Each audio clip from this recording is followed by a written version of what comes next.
ભણશે ગુજરાત તો આગળ વધશે ગુજરાત. આ સ્લોગન બોલવામાં અને સાંભળવામાં ખૂબ જ સારું લાગે છે. પણ કેવી રીતે ભણશે ગુજરાત? આ સવાલ એટલા માટે થઈ રહ્યો છે કારણ કે ભણવા માટે જે શાળાની જરૂર છે તે તો જર્જરિત છે. અને એથી પણ વધારે મુદ્દાની વાત કે છેવાડાના ગામડામાં છે, માટે ડબલ એન્જિનની સરકારનો વિકાસ ત્યાં પહોંચતા હાફી જાય છે.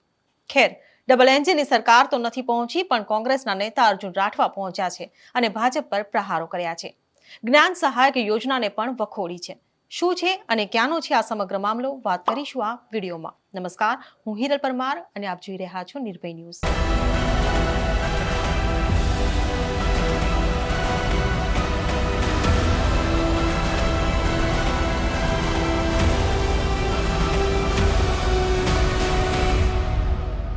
છોટાઉદેપુર તાલુકાના કટરવાડ ગામની પ્રાથમિક શાળાની આ વાત છે કે જે શાળા ખૂબ જ જર્જરિત થઈ ચૂકી છે. ન માત્ર શાળાઓ, પણ વિદ્યાર્થીઓને ભણાવવા માટે શિક્ષકો પણ નથી, જેને લઈ વિદ્યાર્થીઓનું ભવિષ્ય રોડાયું છે. કારણ કે જો બાળક ભણશે જ નહીં તો આ મોડર્ન અને ટેકનોલોજી અને ડિજિટલ યુગમાં પગથી પગ મેળવીને કેમનો ચાલી શકશે? એ સવાલ ચોક્કસ થાય. ત્યારે કોંગ્રેસ નેતા અર્જુન રાઠવાએ આ જર્જરિત પ્રાથમિક શાળાની રૂબરૂ મુલાકાત લીધી હતી, સમગ્ર પરિસ્થિતિનો તાગ મેળવ્યો હતો.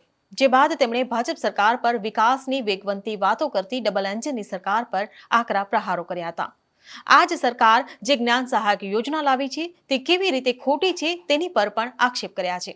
સાંભળો અર્જુન રાઠવાને કે જે જણાવી રહ્યા છે કે કેમ આ સરકારને આ શાળાનો વિકાસ કરવામાં રસ નથી. આજે અમે કટારવાડ ગામે એક પ્રાથમિક શાળામાં આવ્યા છે.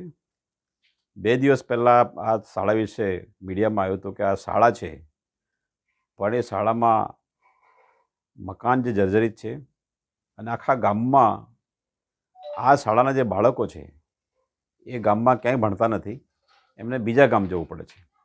આ શાળાની જે તકતી છે એ જોઈ શકાય છે કે 1991માં આ શાળા બની હતી અને એના પછી સ્વાભાવિક છે કે આટલા વર્ષોમાં કોઈ પણ મકાન જર્જરિત થઈ જાય.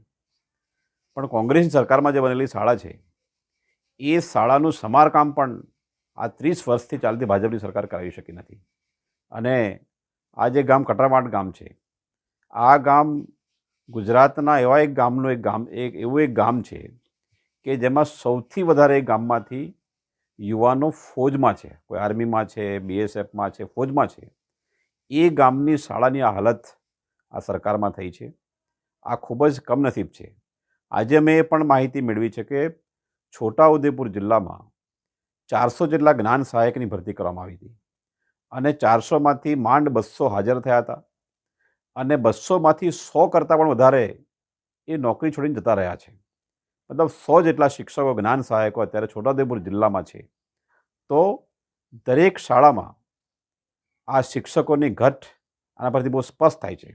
આ જ્ઞાન સહાયક જે યોજના છે એ કોઈપણ શિક્ષકને એના ભવિષ્યની ગેરંટી આપતી નથી.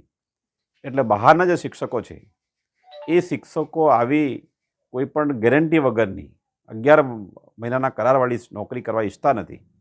એટલે એ અહીંથી ક્યાંય તો હાજર થયા નથી અને હાજર થયા તો પછી છોડીને જતા રહ્યા છે. તો શિક્ષણનું જે સ્તર સુધારવું જોઈએ, એ મકાનોની હાલત આવી છે અને આ છુપાવવા માટે અહીંના છોકરાઓને બીજા ગામમાં મોકલવામાં આવે છે. વાગલવાડા ગામ છે, ત્યાં છોકરાઓ ભણે છે એવું મેં સાંભળ્યું છે. આટલું મોટું ગામ છે અને એક સ્કૂલની પણ વ્યવસ્થા નથી. તો આ હાલત ખૂબ જ ખરાબ ગણી શકાય, જેની અમે મુલાકાત લીધી છે. અર્જુન રાઠવા તો ભાજપ સરકાર પર પ્રહાર કરી જ રહ્યા છે, પરંતુ આ ગામના આગેવાન પણ આ શાળાનું સમારકામ સરકાર જલ્દીથી કરાવે તેવી અપીલ કરી રહ્યા છે. મારું નામ રાઠવા દીપકભાઈ પારસિંગભાઈ, ગામ કટારવાડ. અમારી સ્કૂલ 2 વર્ષથી મંજૂર થયેલી છે, 2.5 વર્ષથી. તો અડધું કામ મૂકીને જતા રહ્યા છે. હવે છોકરાઓ વાગલવાડા ભણવા જાય છે. તે 2 થી 2.5 કિલોમીટર જેવું થાય છે. તો અડધા છોકરાઓ ભણવા જાય છે અને અડધા નહીં જતા. એ માટે સ્કૂલ જલ્દીથી બની જાય એ અમારી નમ્ર વિનંતી છે. આજે અર્જુન પ્રોફેસર સાહેબ આવેલા છે મુલાકાતે. ને જે જર્જરિત બહાર સ્કૂલ છે ને એ આખું વરસાદમાં પાણી ભરાઈ જાય છે. એટલે ત્યાં અમારું મકાન પોતાનું હતું ને તે ત્યાં ભણવા 6-7 મહિના સુધી આપ્યું. હવે છોકરાઓ વાગલવાડા સુધી ભણવા જાય છે. 1.5-2.5 કિલોમીટર જેવું થાય છે. આ કંઈક હરિયા સિમેન્ટનો ભાવ વધી જશે એટલે કોન્ટ્રાક્ટરો છોડીને આવી જશે, એટલે કામ બંધ છે. રજૂઆત તાલુકામાં અને જિલ્લામાં કરેલી છે, પણ હજુ સુધી કોઈ નિરાકરણ આવ્યું નથી. ઘણીવાર કરી છે. ત્યારે હવે જોવાનું રહ્યું કે ડબલ એન્જિનની સરકારની હરણફાળ ભરતો વિકાસ આ છેવાડાના ગામ સુધી ક્યારે પહોંચે છે. તમને શું લાગે છે તે અમને કમેન્ટ બોક્સમાં લખીને ચોક્કસથી જણાવશો. અને જો વિડીયો પસંદ આવ્યો હોય તો વિડીયોને લાઇક, શેર અને અમારી ચેનલ નિર્ભય ન્યૂઝને સબસ્ક્રાઇબ કરવાનું ભૂલશો નહીં. આભાર.